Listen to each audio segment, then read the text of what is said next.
पाकिस्तान से अमेरिका को पहली बार रेयर अर्थ मिनरल्स का शिपमेंट गया है। सुनने में सिंपल ट्रेड डील लगती है, लेकिन असल में ये कहानी है पावर पॉलिटिक्स और स्ट्रैटेजी की। रेयर अर्थ्स वो खनिज हैं जिनसे मिसाइल्स, मोबाइल्स, ईवीज और सैटेलाइट्स बनते हैं, और अब तक इन पर चाइना का मोनोपोली था। अमेरिका चाहता है नया सोर्स, और पाकिस्तान ने ये मौका पकड़ लिया। तो क्या ये डील साउथ एशिया की पावर इक्वेशन बदल देगी, या फिर ये सिर्फ एक टेस्टिंग सैंपल डिप्लोमेसी है? नमस्कार दोस्तों, आप सुन रहे हैं यूपीएससी सिविल 360, जहां आप बिना स्क्रीन देखे सिर्फ सुनकर रह सकते हैं 24/7 अपडेटेड, बिल्कुल यूपीएससी इनसाइट्स के साथ। तो ये खबर आजकल काफी चर्चा में है।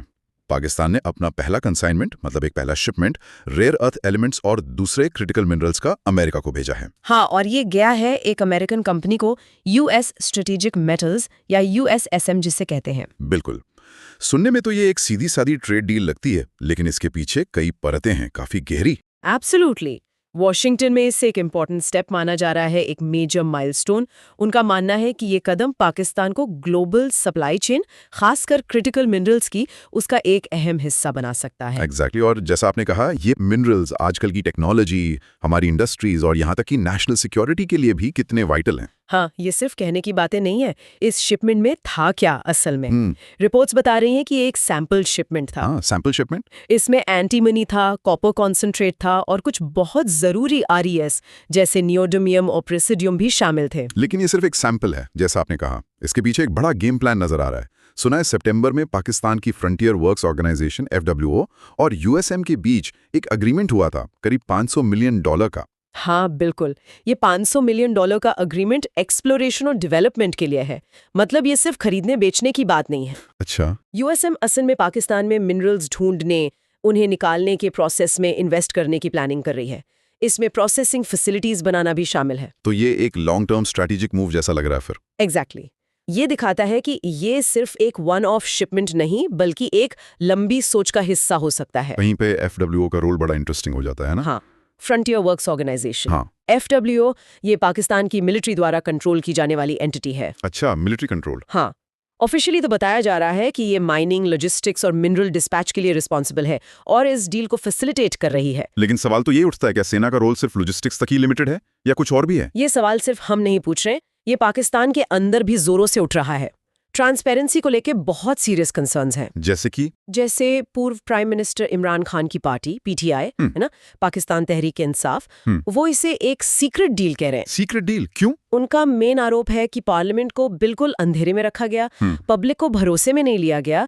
अब वो डिमांड करें कि भाई डील की पूरी डिटेल्स सामने लाओ। डिटेल्स मतलब प्रॉफिट शेयरिंग कैसे होगा, एक्सपोर्ट कंडीशंस क्या हैं, रॉयल्टी रेट्स क्या तय हुई हैं, ये सब जानकारी पब्लिक होनी चाहिए। ये कंसर्न्स तो बिल्कुल वैलिड लगते हैं, खासकर जब देश के स्ट्रेटेजिक नेचुरल रिसोर्सेज, इतने अहम संसाधन दांव पर हों। और ऊपर से FWO का डायरेक्ट इन्वॉल्वमेंट। और वो तस्वीरें भी थीं, याद है, जिसमें army chief general Asim Munir खुद प्रेसिडेंट ट्रंप को मिनरल्स के सैंपल दिखाते नजर आए थे। हाँ, वो तस्वीरें देखी थी। तो ये सब बातें इस नैरेटिव को और हवा देती हैं कि शायद ये सिविलियन गवर्नमेंट से ज्यादा एक मिलिट्री लेड इनिशिएटिव है। लेकिन अगर यूएसएम का पर्सपेक्टिव देखें, उनका क्या कहना है? देखिए, यूएसएसएम तो इसे पाकिस्तान US स्ट्रेटेजिक पार्टनरशिप में एक मेजर माइलस्टोन बता रही है। उन्होंने एक जॉइंट वर्क प्लान की भी बात की है। जॉइंट वर्क प्लान किस बारे में? एक्सप्लोरेशन से लेकर प्रोसेसिंग और रिफाइनरी सेटअप तक सब कुछ पाकिस्तान के अंदर करने का प्लान। अच्छा, मतलब पूरा इकोसिस्टम वहीं बनाने की बात। हाँ, और पाकिस्तान के लिए पोटेंशियल गेन्स तो बहुत बड़े हैं, कम से कम कागज पर। उनकी जो अनटैप्ड मिनरल वेल्थ है, उसका अनुमान $6 ट्रिलियन तक लगाया जाता है। $6 ट्रिलियन? ये तो बहुत बड़ा आंकड़ा है। बहुत बड़ा। अगर ये सही से मैनेज हो जाए तो बिलियंस ऑफ डॉलर्स का रेवेन्यू आ सकता है, हजारों जॉब्स क्रिएट हो सकती हैं, और सबसे जरूरी टेक्नोलॉजी ट्रांसफर हो सकता है। $6 ट्रिलियन, ये आंकड़ा सुनने में तो एस्ट्रोनॉमिकल लगता है, लेकिन अक्सर ऐसे अनुमानों और जमीनी हकीकत में, स्पेशली एक्सट्रैक्शन कॉस्ट्स और टेक्निकल चैलेंजेस को देखते हुए, एक बड़ा गैप होता है। बिल्कुल सही कहा, ये फिगर्स अक्सर पोटेंशियल वैल्यू होती हैं, एक्चुअल एक्सट्रैक्टेड वैल्यू नहीं। खैर, इस डील के जियोपॉलिटिकल इंप्लीकेशंस पर हम आएंगे, लेकिन उससे पहले ये समझना बहुत जरूरी है कि ये रेयर अर्थ एलिमेंट्स, ये REEs, आखिर हैं क्या चीज? ये इतने क्रिटिकल क्यों माने जाते हैं? ओके, तो इसको थोड़ा समझते हैं। रेयर अर्थ एलिमेंट्स या REEs असल में 17 केमिकल एलिमेंट्स का एक ग्रुप है। 17? हाँ, 17। इसमें पीरियोडिक टेबल के 15 लैंथेनाइड्स आते हैं। लैंथेनम, जिसका एटॉमिक नंबर 57 है, वहां से लेकर ल्यूटीशियम एटॉमिक नंबर 71 तक, और इनके अलावा 2 और हैं, स्कैंडियम Sc और यीट्रियम Y। अच्छा, इन्हें एक साथ इसलिए रखते हैं क्योंकि इनकी केमिकल प्रॉपर्टीज बहुत मिलती जुलती हैं और नेचर में भी अक्सर एक साथ ही पाए जाते हैं। तो फिर इन्हें रेयर यानी दुर्लभ क्यों कहते हैं, अगर ये साथ पाए जाते हैं और उतने दुर्लभ नहीं है? हाँ, ये रेयर नाम थोड़ा सा हिस्टोरिकल मिसनॉमर है, मतलब इतिहास की वजह से पड़ा नाम है। जब 18th-19th सेंचुरी में इन्हें खोजा गया था, तब इन्हें उनके ऑक्साइड फॉर्म से शुद्ध मेटल में आइसोलेट करना, अलग करना बहुत मुश्किल था। अच्छा, टेक्नोलॉजी उतनी एडवांस नहीं थी। हाँ बिल्कुल, इसीलिए इन्हें रेयर कहा गया। एक्चुअली प्रोमेथियम को छोड़ दें तो ज्यादातर REEs अर्थ क्रस्ट में उतने रेयर नहीं है। जैसे सीरियम है, जो सबसे ज्यादा पाया जाने वाला REE है, वो कॉपर जितना ही कॉमन है। ओह, फिर असल चैलेंज क्या है? The real challenge is finding them in high enough concentrations, ऐसी जगहों पर जहां वो इतनी मात्रा में हो कि उन्हें निकालना इकोनॉमिकली वायबल हो, फायदे का सौदा हो। ये अक्सर फैले हुए होते हैं, डिस्पर्स्ड होते हैं। Got it.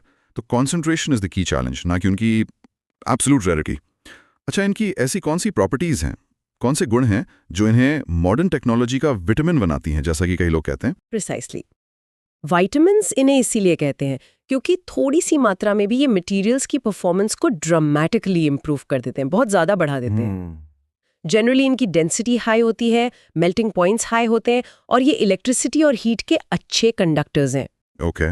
But there magic lies in their unique magnetic, luminescent and electrochemical properties. जैसे कि मैग्नेटिज्म के लिए नियोडीमियम, प्रेसोडियम, सुमेरियम, डिस्प्रोसियम, इनसे दुनिया के सबसे पावरफुल परमानेंट मैग्नेट्स बनते हैं। परमानेंट मैग्नेट्स कहाँ इस्तेमाल होते हैं ये EVs की मोटर्स में, विंड टर्बाइन्स के जनरेटर्स में, मिसाइल गाइडेंस सिस्टम्स में, हार्ड ड्राइव्स में, स्पीकर्स में, हर जगह एसेंशियल है। वाओ। फिर है ल्यूमिनेसेंस वाले, यूरोपियम, टर्बियम, यचियम, इनसे फॉस्फर्स बनते हैं जो LEDs, स्मार्टफोन स्क्रीन्स और फ्लोरेसेंट लैंप्स को रंग देते हैं। अच्छा, स्क्रीन के रंग इनके कारण? हाँ, और फिर कैटलिसिस में भी इनका रोल है।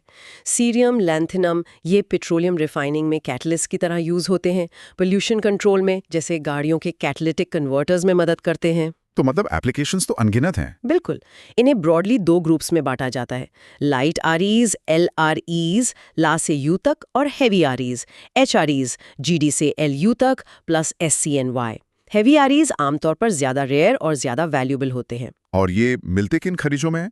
What are the main sources? देखिए, REs कई मिनरल्स में होते हैं, बट प्राइमरी कमर्शियल सोर्सेज हैं। ये कार्बोनेट फ्लोराइड मिनरल्स का ग्रुप है। ये LREs का मेजर सोर्स है और ये मुख्य रूप से चाइना, US, वहां की माउंटेन पास माइन और मैडागास्कर में मिलता है। ओके। दूसरा ना मोनाजाइट, ये एक फॉस्फेट मिनरल है जो अक्सर हैवी मिनरल सैंड्स में मिलता है। इसमें LREs जैसे नियोडीमियम और प्रेसियोडियम काफी होते हैं और इसमें थोरियम भी होता है। इसके बड़े डिपॉजिट्स इंडिया, ऑस्ट्रेलिया, ब्राजील में हैं। भारत में भी है मोनाजाइट? हाँ, भारत में काफी रिजर्व्स हैं मोनाजाइट के, खासकर केरल के तट पर। तीसरा है जेनोटाइम, ये यूट्रियम फॉस्फेट मिनरल है और HREs का एक की सोर्स है। और चौथा आयन एड्सॉर्प्शन क्लेज, इन्हें लैटेराइट क्लेज भी कहते हैं। ये साउदर्न चाइना में खास तौर पर इंपॉर्टेंट है और HREs का मेजर सोर्स है। इन्हें प्रोसेस करना तुलनात्मक रूप से आसान है, हालांकि एनवायरमेंटल चैलेंजेस बहुत हैं। अच्छा, इनके अलावा भी कोई है? हाँ, एलेनाइट, लोपराइट, एपेटाइट जैसे मिनरल्स भी RE सोर्सेज हैं, पर बासनासाइट और मोनाजाइट सबसे मुख्य हैं कमर्शियली। समझ गया। तो बेसिकली हमारे स्मार्टफोन से लेकर फाइटर जेट्स तक, ग्रीन एनर्जी जैसे विंड टर्बाइन से लेकर मेडिकल इमेजिंग तक, REs हर जगह हैं।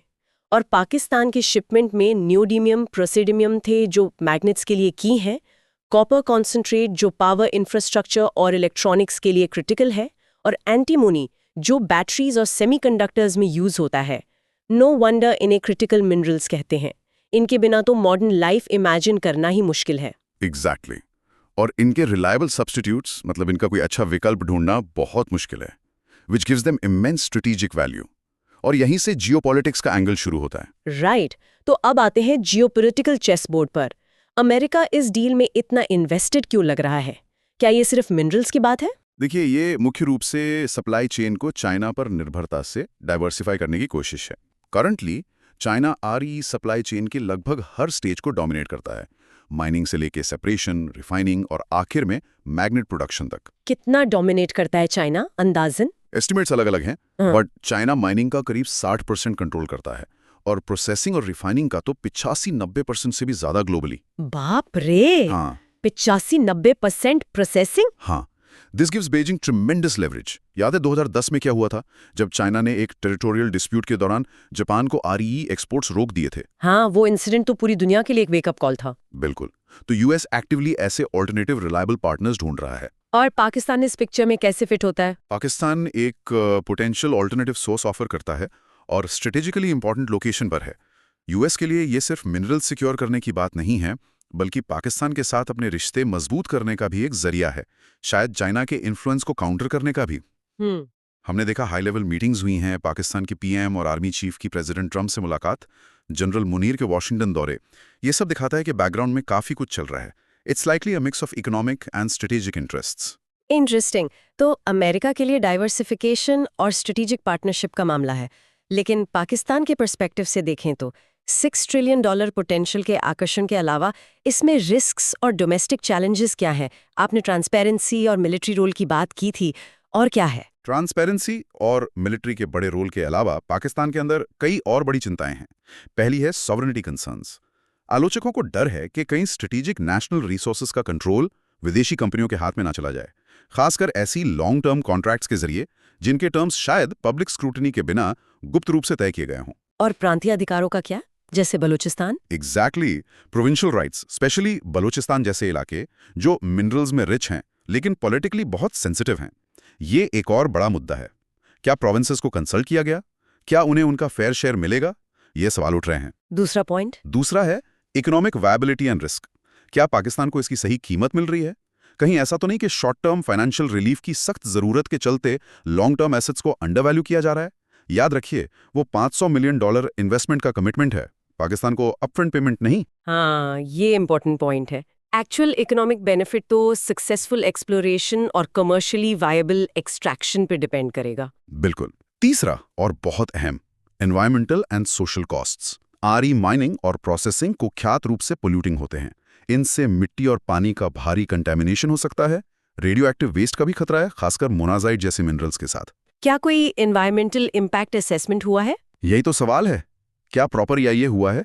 क्या सेफगार्ड्स लगाए गए हैं? क्या लोकल कम्युनिटीज से कंसल्ट किया गया?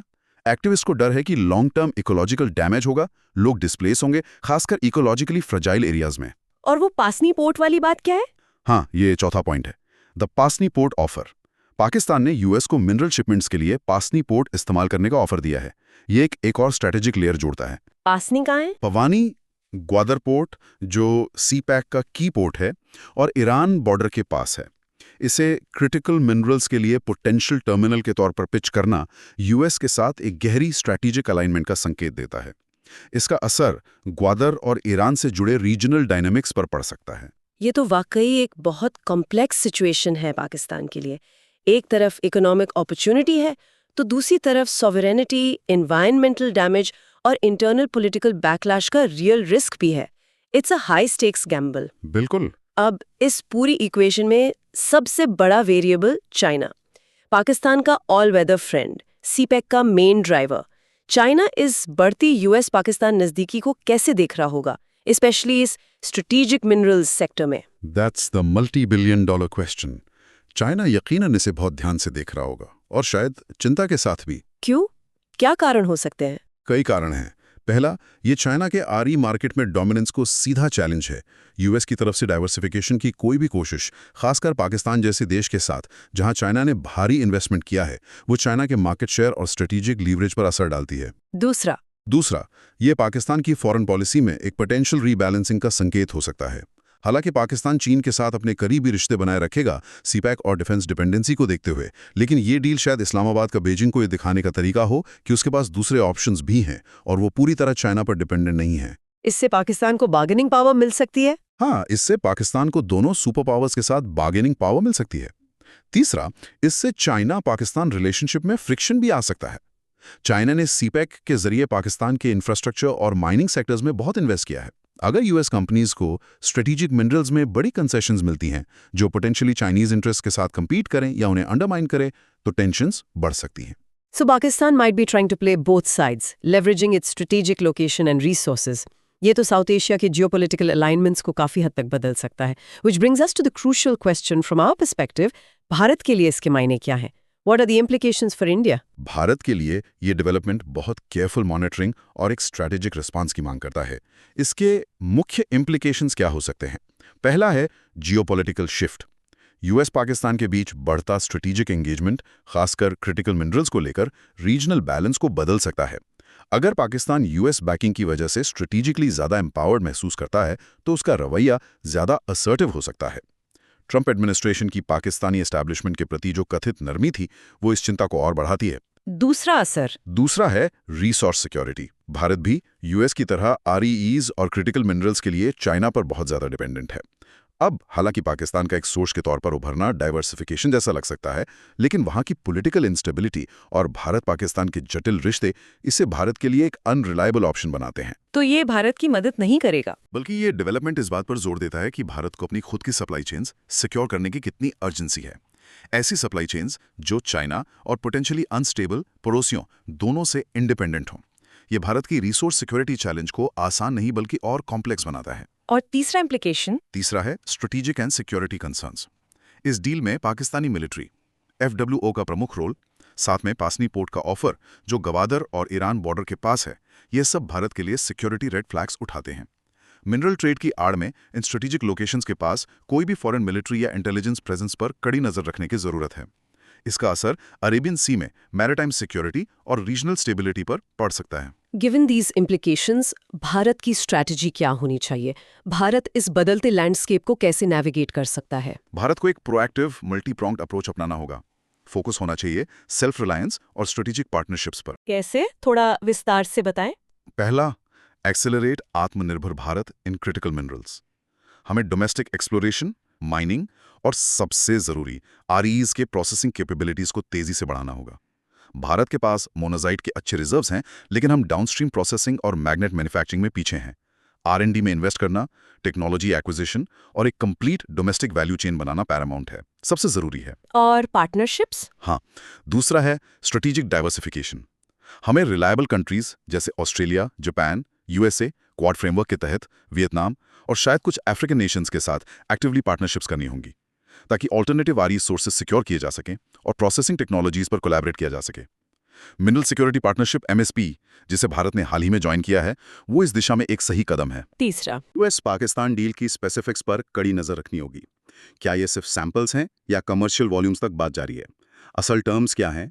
ग्राउंड पर किस तरह का यूएस इन्वेस्टमेंट और प्रेजेंस आता है, खासकर पासनी जैसी स्ट्रैटेजिक लोकेशंस के आसपास? और चौथा, डिप्लोमैटिक एंगेजमेंट। यूएस के साथ एंगेज करते रहना होगा, रीजनल स्टेबिलिटी कंसर्न्स को हाईलाइट करना होगा और ये सुनिश्चित करना होगा कि भारत के सिक्योरिटी इंटरेस्ट समझें और रिस्पेक्ट किए जाएं। साथ ही दूसरे रीजनल प्लेयर्स के साथ भी डायलॉग बनाए रखना होगा। So the focus remains on building our own capabilities while forging reliable international partnerships and staying vigilant. ऐसा लगता है ये कहानी अभी खत्म नहीं हुई है, अभी भी कई अनसुलझे सवाल है ना? एब्सोल्युटली। सबसे बड़े अननोन्स तो यही हैं। क्या यूएस टेस्टिंग में ये पाकिस्तानी सैंपल्स कमर्शियली वायबल पाए जाएंगे लार्ज स्केल पर? इनकी एक्चुअल क्वालिटी और कंसिस्टेंसी क्या होगी? क्या पाकिस्तान की गवर्नमेंट एमओयू और बाद के कॉन्ट्रैक्ट्स की पूरी शर्तें सामने लाएगी? वो डोमेस्टिक लेवल पर एनवायरमेंटल और ट्रांसपेरेंसी कंसर्न्स को कैसे एड्रेस करेंगे? और चीन का रिएक्शन? हाँ, चाइना का कॉन्क्रीट रिएक्शन क्या होगा? क्या वो पाकिस्तान पर प्रेशर डालेगा या काउंटर डील्स ऑफर करेगा? और फंडामेंटली, क्या ये एक सिग्निफिकेंट कमर्शियल सप्लाई चेन की शुरुआत है या ये सिर्फ सिंबॉलिक शिपमेंट्स और एक्सप्लोरेशन तक ही सीमित रह जाएगा? बहुत सारी अनसर्टेनिटी है, लेकिन अगर सिचुएशन को समराइज करें तो हमारे लिसनर्स के लिए की टेकअवेज क्या है, स्पेशली एक स्ट्रेटेजिक पर्सपेक्टिव से? हाँ, पॉइंट्स को कनेक्ट करें तो की टेकअवेज ये हैं। First, rare earth elements modern technology की नींव हैं और ग्लोबल पावर कंपटीशन में एक क्रिटिकल एलिमेंट है। इनकी सप्लाई चेन पर कंट्रोल का मतलब है सीधा स्ट्रेटेजिक लिवरेज। बिल्कुल। सेकंड, यूएस एक्टिवली और अग्रेसिवली चीन पर अपनी आरई डिपेंडेंसी कम करने में लगा है, नए पार्टनर्स ढूंढ रहा है, ऑल्टरनेटिव सप्लाई चेन्स में इन्वेस्ट कर रहा है। ये पाकिस्तान डील उसी बड़े स्ट्रैटेजी का एक हिस्सा है। थर्ड, पाकिस्तान के लिए ये एक पोटेंशियल इकोनॉमिक विंडफॉल और एक स्ट्रेटेजिक चिप है, लेकिन ये बड़े रिस्क के साथ उलझा हुआ है। पॉलिटिकल बैकलैश, सोवरेनिटी का खतरा, एनवायरमेंटल डैमेज और यूएस चाइना राइवलरी के बीच नेविगेट करने की चुनौती। और चौथा टेकअवे, फोर्थ, इस डेवलपमेंट के सिग्निफिकेंट जियोपॉलिटिकल रिपल्स हैं जो सिर्फ यूएस, चाइना और पाकिस्तान को ही नहीं बल्कि इंडिया और पूरे रीजन को अफेक्ट कर रहे हैं। ये साउथ एशिया में रिसोर्स जियोपॉलिटिक्स की बढ़ती इंपॉर्टेंस को हाईलाइट करता है। स्ट्रेटेजिक मैप फिर से बन रहा है, mineral by mineral. Indeed, economics, geology और जियोपॉलिटिक्स का एक बहुत ही फैसिनेटिंग और कॉम्प्लेक्स इंटरप्ले है ये कहानी निश्चित रूप से आने वाले महीनों और सालों में करीब से देखने लायक है। दोस्तों, अब आपके लिए एक सवाल। आप क्या सोचते हैं, क्या पाकिस्तान और अमेरिका की ये रेयर अर्थ डील सिर्फ एक आर्थिक समझौता है, या इसके पीछे छिपी है एक नई जियोपॉलिटिकल चाल जो आने वाले वक्त में भारत और चीन दोनों के लिए चुनौती बन सकती है? अपनी राय हमें कमेंट सेक्शन में जरूर बताइए। अगर आपको ये पॉडकास्ट पसंद आया तो चैनल को लाइक, सब्सक्राइब और शेयर करना मत भूलिए। You are watching UPSC civil 360, the only UPSC channel you can just listen to. मिलते हैं अगले एपिसोड में एक और जरूरी मुद्दे के साथ। धन्यवाद और जय हिंद।